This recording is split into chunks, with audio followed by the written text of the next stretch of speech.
Sužinokime apie baleto solistus vyrus. Sužinokime, kodėl vyrai baletą šoka be puantų. Moteris pastatė puantų tam, kad jų linijos būtų subtilesnės. Vyrams to nereikia, nes jie vis tik turi tvirčiau stovėti ant žemės. Nuo neatmenamų laikų, nuo pačios pradžios baleto vyro puantų nepastatė. Nes vis tik jų pagrindinis šokis yra šuoliai. O su puantais, kaip žinote, šokinėti yra ganėtinai sudėtinga. Dėl to merginų ir vyrų choreografija skiriasi, merginos dažniau stovi ant pirštų galų, vyraigi dažniau šokinėja ir atlieka sudėtingus akrobatinius netgi šuolius ore. Sužinokime, koks pagrindinis vyro vaidmuo balete. Vyro vaidmuo balete yra asistavimas visų pirma, nes dažniausiai jisai šoka su balerina, su partnerė. Tai yra labai svarbu, ypač balerinom, kad jos jaustų saugumą už savo nugaros, kai partneris jas laiko ir padeda joms atlikti sudėtingus choreografinius judesius. Prie kiekvienos balerinos yra prisitaikoma. Skiriasi, kaip ir visi suprantate, moterų ir kojų ilgis, ir kūno svoris, ir tos pačios kūno faktūra. Ir prie kiekvienos partneris turi priprasti ir praeiti ganėtinai sudėtingą mokyklą, kad galėtum kelt partnerę ir kad jinai jaustųsi saugi. Sužinokime apie vyrų trenažą. Vyrų trenažas prasideda kaip ir moterų pamokoje, prie lazdos, tik tais gal kiek skiriasi specifika. Jeigu moterų judesiai ir kombinacijos yra truputėlį subtilesnės, daugiau mažesnių judesių, tai pas vyrus viskas jau nuo lazdos yra dirbama ant raumenų, sakykime, atgaivinimo, auginimo, ant sausgyslio tempimų, kad jos būtų tamprios, būtent tam, kad jau nuo lazdos ruošiame ir einame link šuolių. Sausgyslės jau iš šuolius turi būti paruoštos, nes kitaip, jeigu jos bus neelastingas, nuo to prasideda traumos. Ir visada dažniausiai traumos prasideda tada, kada sausgyslės pervargsta, jos pasidaro trumpesnės, netokios elastingos ir jas visada reikia išminkyti, dėl to truputėlį skiriasi specifika vyrų ir moterų. Apie baletą ir sportą. Baleto artistas yra sunkiau negu sportininkas, nes sportininkas yra ilgo laiko tarpo ruošiamas kažkokiam startui, o tavo startas realiai kiekvieną dieną. Tu startuoji, nes jeigu tu savęs neprižiūrėsi, tai tau tas kiekvienas startas gali baigtis labai greitai. Tai yra tiesiog, kada būna daug spektaklių, iš vis baleto artistas, jisai tiesiog privalo būti 100% pasiruošęs. Panašiai, tikrai yra panašumų, yra dideli fiziniai apkrovimai baleto artistam. Ir sportininkam yra dideli apkrovimai, ir baleto artistam yra dideli apkrovimai. Ir prie jų reikia prisitaikyti, išmokti su jais gyventi ir ilsėtis, ir gyventi, ir tą reikia režimą palaikyti, tai čia tikrai tas panašumas didelis. Ir apkrovimai iš visų šokių baleto artistam yra patys didžiausi apkrovimai. Iš visų kokių šokių rūšių yra, tai čia patys didžiausi reikalavimai ir patys didžiausi apkrovimai. Apie baleto solistų traumas. Sudėtingiausia yra, kada yra nauja informacija, kada yra nauji pastatymai, kada yra ruošiami nauji vaidmenys. Tada yra sudėtingiausia, nes dar baleto artisto kūnas nebūna pasiruošęs priimti tą informaciją, jisai jos nežino.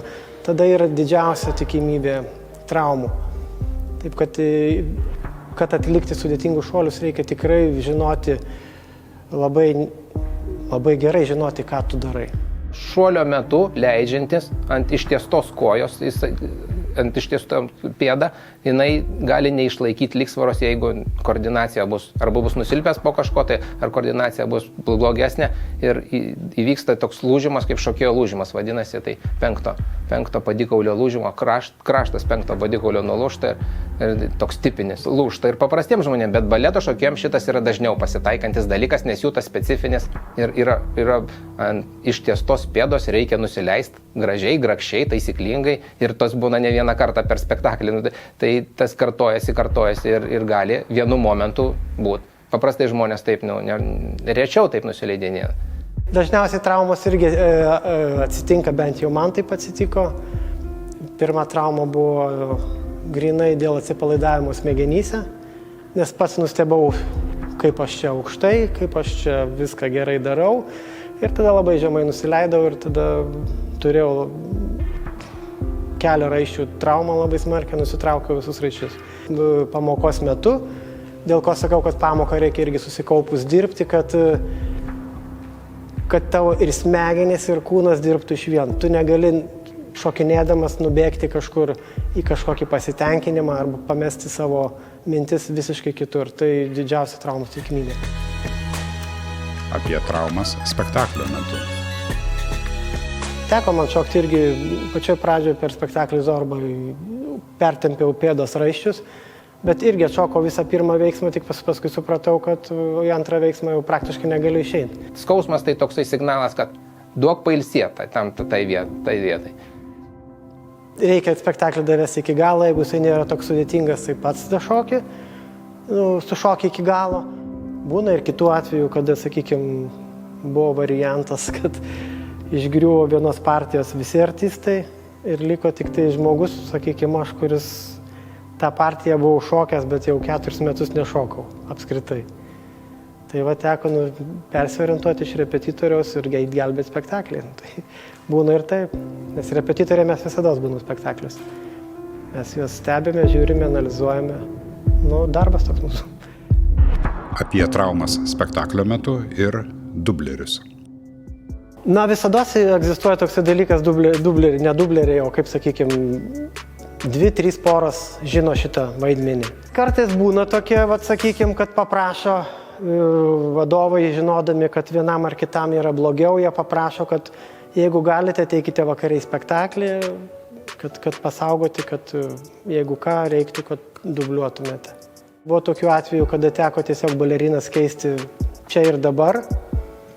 Buvo atvejai per spektaklį, kada prasidėjo spektaklis. Vedanti balerina suprato, kad jinai nieko nebegali padaryti. Sustabdė spektaklį, nuleido uždangą. Greitai rengėsi kita balerina ir išėjo ir sušoko spektaklį. Apie laimę ir kančią. Tai yra be jokios abejonės. Jie jaučiasi laimingi. Visų pirma, jaučiasi laimingi, kad viskas baigėsi, nes tikrai yra sudėtinga, sakykime, 3 valandų spektaklį atšokti scenoje ir būti 3 valandas mirtinai susikoncentravusiam. Aš suprantu, kad jiem ir skauda, ir jie dirba, ir jiem tas jutimas kitoks negu žiūrovai. Žiūrovas kitaip jaučia. Žiūrovas jaučia iš to gauna malonumą. Jie tą turi kažkiek atkentėti. Ir paskui jau, kai išeini nusilenkimą, supranti, kad viskas baigėsi. Ir dar jeigu baigėsi su bravo, tai ačiū tiems, kurie šoko ir ačiū tiems, kurie ploja. Sužinojome, baleto šokėjai vyrai nešoka su puantais. Baleto šokėjai turi nuolatos treniruotis. Traumuotus artistus spektaklyje pakeičia kiti vaidmenį mokantys šokėjai.